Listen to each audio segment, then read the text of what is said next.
ನಮಸ್ಕಾರ, first tube ನ ಮತ್ತೊಂದು ವಿಡಿಯೋಗೆ ಸ್ವಾಗತ. ಮದುವೆ ಅಂದ್ರೆ ಎರಡು ಮನಸ್ಸುಗಳ ಮಿಲನ ಅಂತೇವೆ, 100 ವರ್ಷಗಳ ಬಾಳು ಅಂತೇವೆ. ಆದ್ರೆ ಇತ್ತೀಚಿನ ದಿನಗಳಲ್ಲಿ ಆ 100 ವರ್ಷ ಅನ್ನೋದು ಕೇವಲ 100 ಗಂಟೆಗೆ ಅಥವಾ 100 ದಿನಗಳಿಗೆ ಸೀಮಿತ ಆಗ್ಬಿಟ್ಟಿದ್ಯಾ? ಇಂತಹದೊಂದು ಭಯಾನಕ ಪ್ರಶ್ನೆ ಈಗ ಕಾಡ್ತಾ ಇದೆ. ಬೆಂಗಳೂರು ಸಿಲಿಕಾನ್ ಸಿಟಿ, ಇಲ್ಲಿನ ವೈಭವ, ಇಲ್ಲಿನ ಶ್ರೀಮಂತಿಗೆ ಕಣ್ಣಿಗೆ ಕುಕ್ಕುವಂತಿದೆ. ಆದ್ರೆ ಅದೇ ಶ್ರೀಮಂತಿಕೆಯ ಫಾಲ್ಸ್ ಸೀಲಿಂಗ್ ಒಳಗೆ ಎಂತೆಂಥ ಕರಾಳ ಸತ್ಯಗಳು ಅಡಗಿರುತ್ತವೆ ಅನ್ನೋದಕ್ಕೆ ಇವತ್ತು ನಾವು ಹೇಳೋದಕ್ಕೆ ಹೊರಟಿರುವ ಕಥೆಯೇ ಸಾಕ್ಷಿ. ಇದೊಂದು ಸಾಧಾರಣ ಕ್ರೈಮ್ ಸ್ಟೋರಿ ಅಲ್ಲ, ಇದು ಹಣದ ಮದ, ಸುಳ್ಳಿನ ಅರಮನೆ ಮತ್ತು ಮುಚ್ಚಿಟ್ಟ ಒಂದು ರಹಸ್ಯ ಹೇಗೆ 2 ಭರ್ಜರಿ ಕುಟುಂಬವನ್ನ ಸರ್ವನಾಶ ಮಾಡಿತು ಅನ್ನೋದರ ಕಥೆ. ನಿಮ್ಗೆಲ್ಲ ಗೊತ್ತಿರೋ ಹಾಗೆ ಕಳೆದ ವಾರವಷ್ಟೇ ಗಾನವಿ ಅನ್ನೋ ಮುಗ್ಧ ಹೆಣ್ಣು ಮಗಳು ಪ್ರಾಣವನ್ನ ಬಿಟ್ಟಿದ್ದು. ಆಕೆಯ ಸಾವಿಗೆ ನ್ಯಾಯ ಬೇಕು ಅಂತ ಊರಿಗೆ ಊರೇ ರೊಚ್ಚಿಗೆದ್ದಿತ್ತು. ಗಂಡನ ಮನೆ ಮುಂದೆ ಶವ ಇಟ್ಟು ಪ್ರತಿಭಟನೆಯನ್ನ ಕೂಡ ಮಾಡಲಾಯಿತು. ನನ್ನ ಮಗಳನ್ನ ಕೊಂದವರಿಗೆ ಶಿಕ್ಷೆಯಾಗ್ಲಿ ಅಂತ ಪೋಷಕರು ಕಣ್ಣೀರ್ ಹಾಕಿದ್ರು. ಆದ್ರೆ ವಿಧಿಯ ಆಟ ನೋಡಿ, ಆ ಕಣ್ಣೀರು ಆರುವ ಮುನ್ನವೇ ಇತ್ತ ಯಾರ ಮೇಲೆ ಆರೋಪ ಇತ್ತು, ಯಾರು ಜೈಲಿಗೆ ಹೋಗ್ತಾರೆ ಅಂತ ಜನ ಅಂದ್ಕೊಂಡಿದ್ರು. ಆ ಸೂರಜ್ ಕೂಡ ಈಗ ಪ್ರಾಣ ಬಿಟ್ಟಿದ್ದಾನೆ. ಕೇವಲ ಸೂರಜ್ ಅಲ್ಲ, ಆತನ ತಾಯಿ ಜಯಂತಿ ಕೂಡ ಸಾವು ಬದುಕಿನ ನಡುವೆ ಹೋರಾಡ್ತಾ ಇದ್ದಾರೆ. ಒಂದ್ ಕಡೆ ಮಗಳನ್ನ ಕಳೆದುಕೊಂಡ ತಂದೆ ತಾಯಿಯ ಆಕ್ರಂದನ, ಇನ್ನೊಂದು ಕಡೆ ಮಗನನ್ನ ಕಳೆದುಕೊಂಡು ತಾವು ಸಾಯಕ್ಕೆ ಹೋದ ಇನ್ನೊಂದು ಕುಟುಂಬದ ನರಳಾಟ. ಅಕ್ಟೋಬರ್ ತಿಂಗಳಲ್ಲಿ ಅದ್ಧೂರಿಯಾಗಿ ಮದುವೆ ಮನೆಯಾಗಿದ್ದ ಜಾಗ ಇವತ್ತು ಡಿಸೆಂಬರ್ ಅಂತ್ಯಕ್ಕೆ ಅಕ್ಷರಶಃ ಸ್ಮಶಾನವಾಗಿದೆ. ಅಸಲಿಗೆ ಏನಾಯ್ತು? ಕೇವಲ 60 ದಿನಗಳು ಮದುವೆಯಾಗಿ ಕೇವಲ 2 ತಿಂಗಳಿಗೆ ಈ ಜೋಡಿ ಯಾಕೆ ಹನಿಮೂನ್ ನಿಂದ ಅರ್ಧಕ್ಕೆ ವಾಪಸ್ ಬಂದ್ರು? ಶ್ರೀಲಂಕಾದಲ್ಲಿ ನಡೆದಿದ್ದು ಏನು? ಫಸ್ಟ್ ನೈಟ್ ಅಲ್ಲಿ ಗಂಡನ ಗಂಡಸ್ತನದ ಬಗ್ಗೆ ಗಾನವಿ ಬಿಟ್ಟಿಟ್ಟಂತಹ ಆ ಕಟ್ಟು ಸತ್ಯವಾದ್ರು ಏನು? ಸೂರಜ್ ಸಾಯುವ ಮುನ್ನ ಅನುಭವಿಸಿದ ಭಯ ಎಂತಹದ್ದು? ಈ ಪ್ರಕರಣದ ಎಲ್ಲಾ ಮಾಹಿತಿಯನ್ನ ಎಳೆಯಾಗಿ ಬಿಚ್ಚಿಡ್ತೀವಿ. ಆದ್ರೆ ಅದಕ್ಕೂ ಮುನ್ನ ನಿಮ್ಗೇನನ್ಸುತ್ತೆ? 1000 ಸುಳ್ಳು ಹೇಳಿ ಒಂದು ಮದ್ವೆ ಮಾಡಿ ಅಂತ ಹೇಳ್ತಾ ಇದ್ರು ಹಿಂದಿನ ಕಾಲದಲ್ಲಿ. ಆದ್ರೆ ಈಗ ಸತ್ಯ ಏನಿದ್ಯೋ ಅದನ್ನ ಹೇಳಿ ಮದುವೆಯಾಗೋದು ಉತ್ತಮ ಅಂತ ನಿಮ್ಗನ್ಸಿದ್ರೆ ಎಸ್ ಅಂತ ಕಮೆಂಟ್ ಮಾಡಿ ಹಾಗೂ ವಿಡಿಯೋಗೆ ಲೈಕ್ ಕೊಡಿ.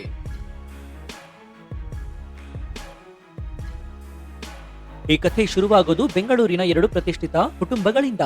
ಒಂದು ಕಡೆ ರಾಮಮೂರ್ತಿ ನಗರದ ಬೆಚ್ಚನಹಳ್ಳಿಯ ಗಾನವಿ, ಬಿಕಾಂ ಮುಗಿಸಿ ಸಿಎ ಆಗ್ಬೇಕು ಅನ್ನುವಂತಹ ಕನಸು ಕಂಡಿದ್ದಂತಹ ಚುರುಕಾದ ಹುಡುಗೆ. ಓದಿನಲ್ಲಿ ಎಷ್ಟು ಮುಂದಿದ್ಲೋ ಗುಣದಲ್ಲೂ ಕೂಡ ಅಷ್ಟೇ ಬಂಗಾರ. ಮನೆಯವರಿಗಂತೂ ಆಕೆ ಮಹಾಲಕ್ಷ್ಮಿ. ಇನ್ನೊಂದು ಕಡೆ ವಿದ್ಯಾರಣ್ಯಪುರದ ಸೂರಜ್, ಇವರು ಕೂಡ ಯಾವುದಕ್ಕೂ ಕಮ್ಮಿ ಇರ್ಲಿಲ್ಲ.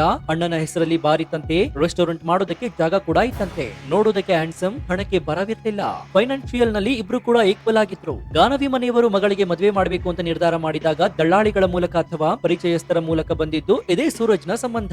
ಹುಡುಗ ಒಳ್ಳೆ ಕಡೆಯವನು, ಆಸ್ತಿವಂತ, ನಿಮ್ಮ ಮಗಳನ್ನ ರಾಣಿ ತರ ನೋಡ್ಕೊಳ್ತಾನೆ ಅಂತ ಮಾತುಗಳನ್ನ ಕೇಳಿ ಬಂದಿದ್ವು. ಗಾನವಿ ಮನೆಯವರು ಕೂಡ ನಮ್ಮ ಮಗಳು ಸುಖವಾಗಿರಲಿ ಅಂತ ಹುಡುಗನ ಬ್ಯಾಕ್ ಗ್ರೌಂಡ್ ಚೆಕ್ ಮಾಡಿದ್ರು. ಮೇಲ್ನೋಟಕ್ಕೆ ಎಲ್ಲವೂ ಕೂಡ ಪರ್ಫೆಕ್ಟ್ ಆಗಿ ಕಾಣಿಸ್ತಾ ಇತ್ತು.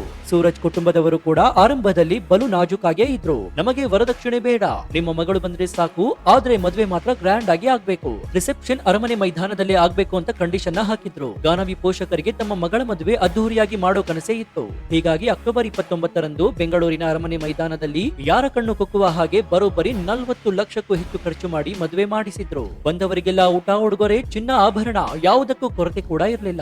ಆಗ ಗಾನವಿ ಮುಖದಲ್ಲಿ ಮದುವೆ ಕಳೆಯಿತ್ತು, ಹೊಸ ಬದುಕಿನ ಕನಸಿತ್ತು. ಆದ್ರೆ ಆ ಮುಗ್ಧ ಜೀವಕ್ಕೆ ಗೊತ್ತಾಗಿರ್ಲಿಲ್ಲ ತಾನು ಹತ್ತುತ್ತಿರುವುದು ಹೂವಿನ ಮಂಟಪ ಅಲ್ಲ, ಅದೊಂದು ಮುಳ್ಳಿನ ಹಾಸಿಗೆ ಅಂತ.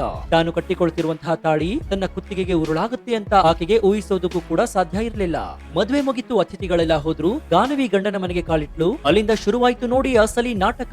ಗಾನವಿ ಕುಟುಂಬಸ್ಥರು ಈಗ ಕಣ್ಣೀರು ಹಾಕ್ತಾ ಹೇಳ್ತಿರೋ ಮಾತನ್ನ ಕೇಳಿದ್ರೆ ಎಂಥವರಿಗೂ ಕೂಡ ರಕ್ತ ಕುದಿಯುತ್ತೆ. ಮದುವೆಗೆ ಮುಂಚೆ ನನಗೆ ಹಣ ಬೇಡ, ಮಗಳು ಸಾಕು ಅಂತಿದ್ದಂತಹ ಸೂರಜ್ ಫ್ಯಾಮಿಲಿ ಮದುವೆಯಾದ ಕೆಲವೇ ದಿನಗಳಲ್ಲಿ ತಮ್ಮ ನಿಜವಾದ ಬಣ್ಣವನ್ನ ಬಯಲು ಮಾಡಿದ್ರಂತೆ. ಇದರಲ್ಲಿ ಆರೋಪ ಒಂದು ಹಣದ ದಾಹ. ಸೂರಜ್ ಮತ್ತು ಆತನ ತಾಯಿ ಗಾನವಿಗೆ ಟಾರ್ಚರ್ ಕೊಡೋದಕ್ಕೆ ಶುರು ಮಾಡಿದ್ರು. ನಿಮ್ಮ ಅಪ್ಪ ಅಮ್ಮ ಅಷ್ಟೊಂದು ಶ್ರೀಮಂತರಲ್ವಾ, ಬರೀ ಇಷ್ಟೇ ಒಡವೆ ಹಾಕೊಂಡು ಬಂದಿದ್ದೀಯಾ, ನಮಗೆ ಕಾರು ಬೇಕು, ನಿನ್ನ ಹೆಸರಲ್ಲಿರುವಂತಹ ಪ್ರಾಪರ್ಟಿ ನಮ್ಮ ಹೆಸರಿಗೆ ಬರಬೇಕು, ಹೀಗಂತ ಪೀಡಿಸೋದಕ್ಕೆ ಶುರು ಮಾಡಿದ್ರಂತೆ. ಅಷ್ಟೇ ಅಲ್ಲದೆ ಪ್ರತಿ ತಿಂಗಳು ನಿಮ್ಮ ತವರು ಮನೆಯಿಂದ ಮೇಂಟೆನೆನ್ಸ್ ಗೆ ಅಂತ 1.5 ಲಕ್ಷ ರೂಪಾಯಿ ತರಬೇಕು ಅನ್ನುವಂತಹ ವಿಚಿತ್ರ ಬೇಡಿಕೆ ಕೂಡ ಇಟ್ಟಿದ್ರಂತೆ. ಊಹಿಸ್ಕೊಳ್ಳಿ, ತಿಂಗಳಿಗೆ 1.5 ಲಕ್ಷ ಅಂದ್ರೆ ಸುಮ್ನೆನಾ? ಪಾಕೆಟ್ ಮನಿ ತರ ಕೊಡ್ಬೇಕಾ?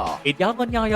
ಇನ್ನು ಎರಡನೇ ಆರೋಪ ಏನಂದ್ರೆ ದೈಹಿಕ ಸುಖವಿಲ್ಲದ ದಾಂಪತ್ಯ. ಹಣದ ವಿಚಾರಕ್ಕಿಂತ ಹೆಚ್ಚು ಗಾನವಿಯನ್ನ ಕಾಡಿದ್ದು ಮತ್ತು ಕಂಗೆಡಿಸಿದ್ದು ಆಕೆಯ ಗಂಡನ ವರ್ತನೆ. ಮದುವೆಯಾಗಿ ಗಂಡನ ಹತ್ರ ಹೋದ್ರೆ ಆತ ದೂರ ಸರಿಯುತ್ತಿದ್ದಂತೆ, ಯಾವತ್ತೂ ಹತ್ತಿರ ಸೇರಿಸ್ತಾ ಇರ್ಲಿಲ್ವಂತೆ. ಹೊಸದಾಗಿ ಮದುವೆಯಾದ ಹೆಣ್ಣು ಮಗಳಿಗೆ ಇದಕ್ಕಿಂತ ದೊಡ್ಡ ಆಘಾತ ಬೇಕಾ? ದಿನ ಕಳೆದಂತೆ ಗಾನವಿಗೆ ಅನುಮಾನ ಶುರುವಾಯಿತು. ಯಾಕೆ ನನ್ನ ಗಂಡ ನನ್ನಿಂದ ದೂರ ಇರ್ತಾನೆ, ನಾನಂದ್ರೆ ಇಷ್ಟ ಇಲ್ವಾ ಅಂತ ಹೊರಗೋದಕ್ಕೆ ಶುರು ಮಾಡಿದ್ಲು. ಆಗಲೇ ಆಕೆಗೆ ಗೊತ್ತಾಗಿದ್ದು ಆ ಕರಾಳ ಸತ್ಯ.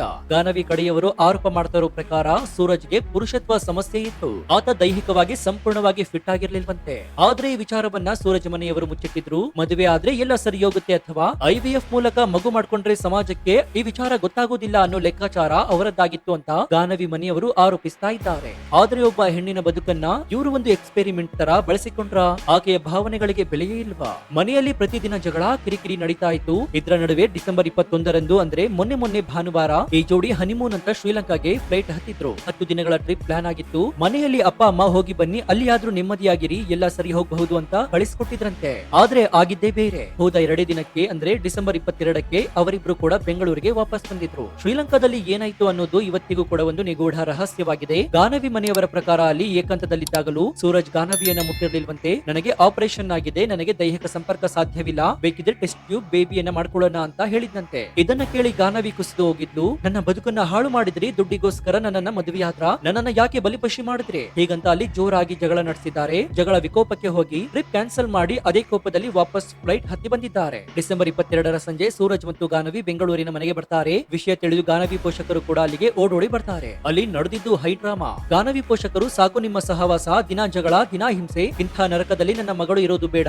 ನಾವು ಕರ್ಕೊಂಡು ಹೋಗ್ತೀವಿ ಅಂತ ನಿರ್ಧಾರವನ್ನ ಮಾಡ್ತಾರೆ. ಆದ್ರೆ ವಿಪರ್ಯಾಸ ಅಂದ್ರೆ ಆಗಲೂ ಗಾನವಿ ಗಂಡನ ಕಾಲಿಗೆ ಬಿದ್ದು ಬೇಡಿಕೊಳ್ತಾಳೆ, ನನ್ನನ್ನ ಬಿಡಬೇಡಿ, ಮನೆಗೆ ಕಳಿಸಬೇಡಿ, ನಾನು ಇಲ್ಲಿಂದ ಹೋದ್ರೆ ನಮ್ಮ ಸಂಸಾರ ಮುರಿದು ಹೋಗುತ್ತೆ, ಸಮಾಜದಲ್ಲಿ ಮರ್ಯಾದೆ ಹೋಗುತ್ತೆ ಅಂತ ಗೋಗರಿಯುತ್ತಾಳೆ. ನೋಡಿ ನಮ್ಮ ಸಮಾಜದ ವ್ಯವಸ್ಥೆ ಎಂತಹದ್ದು ಅಂತ. ಗಂಡ ಎಷ್ಟೇ ಹಿಂಸೆ ನೀಡಿದ್ರು ಕೂಡ ದೈಹಿಕವಾಗಿ ಸುಖ ನೀಡದಿದ್ರು ಸಂಸಾರ ಮರ್ಯಾದೆ ಅನ್ನೋ ಕಾರಣಕ್ಕೆ ಆ ಹೆಣ್ಣು ಜೀವ ಅಲ್ಲೇ ಇರ್ತೀನಿ ಅಂತ ಹಠ ಹಿಡಿದಿದ್ರು. ಆದ್ರೆ ಪರಿಸ್ಥಿತಿ ಕೈ ಮೀರಿ ಹೋಗಿತ್ತು. ಸೂರಜ್ ಮನೆಯವರು ಕೂಡ ಕರ್ಕೊಂಡು ಹೋಗಿ ಅಂತ ಹೇಳ್ಬಿಟ್ಟಿದ್ರು. ಅನಿವಾರ್ಯವಾಗಿ ಗಾನವಿಯನ್ನ ತವರು ಮನೆಗೆ ಕರೆದೊಯ್ಯಲಾಯಿತು. ಕಾರಿನಲ್ಲಿ ಬರುವಾಗ ಆಕೆ ಮೌನವಾಗಿದ್ದು, ಮನೆಗೆ ಬಂದವಳೆ ನೇರವಾಗಿ ರೂಮ್ಗೆ ಹೋಗಿ ಲಾಕ್ ಹಾಕೊಂಡಿದ್ಲು. ಎಷ್ಟೊತ್ತು ಕಳೆದ್ರೂ ಕೂಡ ಬಾಗಿಲು ತೆಗೆಯೋದಿಲ್ಲ. ಮನೆಯವರು ಬಾಗಿಲು ಒಡೆದು ನೋಡುವಷ್ಟರಲ್ಲಿ ಎಲ್ಲ ಮುಗಿದು ಹೋಗಿತ್ತು. ಆಕೆ ನೇಣಿಗೆ ಶರಣಾಗಿದ್ದು ತಕ್ಷಣ ಆಸ್ಪತ್ರೆಗೆ ಸೇರಿಸಿದ್ರು. 2 ದಿನ ಸಾವು ಬದುಕಿನ ನಡುವೆ ಹೋರಾಟ. ಕೊನೆಗೆ ಡಿಸೆಂಬರ್ 25 ಕ್ರಿಸ್ಮಸ್ ದಿನ ಎಲ್ಲರೂ ಸಂಭ್ರಮದಲ್ಲಿದ್ರೆ ಗಾನವಿ ಬ್ರೈನ್ ಡೆಡ್ ಆಗಿ ಕೊನೆ ಉಸಿರೆಳೆದಿತ್ತು. ಆಗ ಶುರುವಾಯಿತು ನೋಡಿ ಆಕ್ರೋಶ. ಗಾನವಿ ಹೆಣವನ್ನ ನೇರವಾಗಿ ಸೂರಜ್ ಮನೆ ಮುಂದೆ ಇಟ್ಟು, ನನ್ನ ಮಗಳಿಗೆ ಮೋಸ ಮಾಡಿ ಕೊಂದಿರೋ ಪಾಪಿಗಳು ಇವರಿಗೆ ಶಿಕ್ಷೆ ಆಗ್ಲೇಬೇಕು ಅಂತ ಊರೇ ರಸ್ತೆಗೆಳೆದಿತ್ತು. ಮಾಧ್ಯಮಗಳಲ್ಲಿ ಬ್ರೇಕಿಂಗ್ ನ್ಯೂಸ್ ಬಂತು. ಸೂರಜ್ ಫ್ಯಾಮಿಲಿ ಮಾನ ಮರ್ಯಾದೆ ಬೇದಿಗೆ ಬಂತು. ಇಲ್ಲಿಗೆ ಕತೆ ಮುಗಿಯೋದಿಲ್ಲ, ಅಸಲಿ ಟ್ವಿಸ್ಟ್ ಇರೋದೇ ಇಲ್ಲಿ. ಗಾನವಿ ಸಾವಿನ ನಂತರ ಪೊಲೀಸರು ಕೇಸ್ ದಾಖಲಿಸಿಕೊಂಡ್ರು. ಸೂರಜ್ ಮತ್ತು ಆತನ ಕುಟುಂಬದ ಮೇಲೆ ವರದಕ್ಷಿಣೆ ಕಿರುಕುಳ, ಆತ್ಮಹತ್ಯೆಗೆ ಪ್ರಚೋದನೆ ಕೇಸ್ ಬಿತ್ತು. ಅರೆಸ್ಟ್ ಆಗೋ ಭಯದಲ್ಲಿ ಸೂರಜ್ ಮತ್ತು ಆತನ ಅಣ್ಣ ಮತ್ತು ತಾಯಿ ಜಯಂತಿ ರಾತ್ರೋರಾತ್ರಿ ಬೆಂಗಳೂರು ಬಿಟ್ಟು ಪರಾರಿಯಾಗಿದ್ರು. ಅವರು ಹೋಗಿ ತಲುಪಿದ್ದು ಮಹಾರಾಷ್ಟ್ರದ ನಾಗಪುರಕ್ಕೆ. ಅಲ್ಲಿನ ಒಂದು ಹೋಟೆಲ್ ನಲ್ಲಿ ರೂಮ್ ಮಾಡ್ಕೊಂಡಿದ್ರು. ಟಿವಿಯಲ್ಲಿ ನೋಡಿದ್ರೆ ತಮ್ಮದೇ ಸುದ್ದಿ, ಸೋಷಿಯಲ್ ಮೀಡಿಯಾ ಓಪನ್ ಮಾಡಿದ್ರೆ ತಮಗೆ ಹಿಗ್ಗಮುಗ್ಗ ಬೈದಿರೋ ಕಮೆಂಟ್ಸ್ ಗಳು. ನಮ್ಮ ಮರ್ಯಾದೆ ಹೋಯ್ತು, ಇನ್ನು ಬದುಕಿದ್ದು ವೇಸ್ಟ್, ಜೈಲಿಗೆ ಹೋದ್ರೆ ಅಲ್ಲೂ ಕೂಡ ಅವಮಾನ ಅಂತ ನಿರ್ಧಾರವನ್ನ ಮಾಡಿ ಇಡೀ ಕುಟುಂಬ ಸಾಮೂಹಿಕವಾಗಿ ಆತ್ಮಹತ್ಯೆಗೆ ನಿರ್ಧಾರ ಮಾಡ್ಬಿಟ್ರು. ವಿಷ ಸೇವಿಸಿದ್ರು. ಪರಿಣಾಮ ಗಾನವಿ ಗಂಡ ಸೂರಜ್ ಪ್ರಾಣ ಬಿಟ್ಟಿದ್ದಾನೆ. ಆತನ ತಾಯಿ ಸೀರಿಯಸ್ ಆಗಿದ್ದಾರೆ. ಅಲ್ಲಿಗೆ ಒಂದು ಸುಳ್ಳು, ಒಂದು ಮುಚ್ಚಿಟ್ಟಂತಹ ರಹಸ್ಯ ಇವತ್ತು 2 ಭರ್ಜರಿ ಕುಟುಂಬವನ್ನ ನಾಶ ಮಾಡ್ಬಿಟ್ಟು. ಗಾನವಿ ಕೂಡ ಹೋದ್ರು, ಸೂರಜ್ ಕೂಡ ಹೋದ್ರು. ಉಳಿದಿದ್ದು ಬರೀ ಕಣ್ಣೀರು ಮತ್ತು ಪಶ್ಚಾತ್ತಾಪ. ಸೊ ಈ ಘಟನೆ ನಮಗೆ ಹಲವಾರು ಪ್ರಶ್ನೆಗಳನ್ನ ಹುಟ್ಟು ಹಾಕುತ್ತೆ. ಅದರಲ್ಲಿ ಮೊದಲನೆಯದ್ದು, ಮದುವೆ ಅಂದ್ರೆ ಬರೀ ರಿಸೆಪ್ಷನ್, ಡೆಕೋರೇಷನ್ ಅಷ್ಟೇನಾ? 40 ಲಕ್ಷ ಖರ್ಚು ಮಾಡಿ ಅರಮನೆಯಲ್ಲಿ ಮದುವೆಯನ್ನ ಮಾಡಿದ್ರು.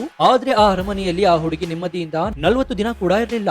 ಆಸ್ತಿ ಅಂತಸ್ತು ನೋಡಿ ಮದುವೆ ಮಾಡಿಕೊಡೋ ಪೋಷಕರು ಹುಡುಗನ ಗುಣ, ನಡವಳಿಕೆ ಮತ್ತು ಆರೋಗ್ಯವನ್ನ ಯಾಕೆ ವಿಚಾರಿಸೋದಿಲ್ಲ? ಇನ್ನು 2ನೇ ಪ್ರಶ್ನೆ ಏನಂದ್ರೆ, ದೈಹಿಕ ಸಮಸ್ಯೆ ಇದ್ರೆ ಮುಚ್ಚಿಡೋದು ಯಾಕೆ? ಯಾರಿಗೆ ಆದ್ರೂ ಆರೋಗ್ಯ ಸಮಸ್ಯೆ ಇರಬಹುದು, ಅದು ತಪ್ಪಲ್ಲ. ಆದ್ರೆ ಅದನ್ನ ಮುಚ್ಚಿಟ್ಟು ಇನ್ನೊಬ್ಬರ ಜೊತೆ ಮದುವೆ ಆಗೋದು ಆ ವ್ಯಕ್ತಿಗೆ ಮಾಡೋ ಮೋಸ ಅಲ್ವಾ? ಇದು ಚೀಟಿಂಗ್ ಅಲ್ವಾ? ಇನ್ನು 3ನೇ ಪ್ರಶ್ನೆ ಏನಂದ್ರೆ, ಸಹನೆ ಕಳೆದುಕೊಳ್ತಾ ಇದ್ದ ಯುವ ಜನತೆ. ಕೇವಲ 2 ತಿಂಗಳಿಗೆ ಒಂದು ಸಮಸ್ಯೆ ಬಂತು ಅಂತ ಪ್ರಾಣ ಕಳೆದುಕೊಳ್ಳೋದು ನಿರ್ಧಾರ ಸರಿನಾ?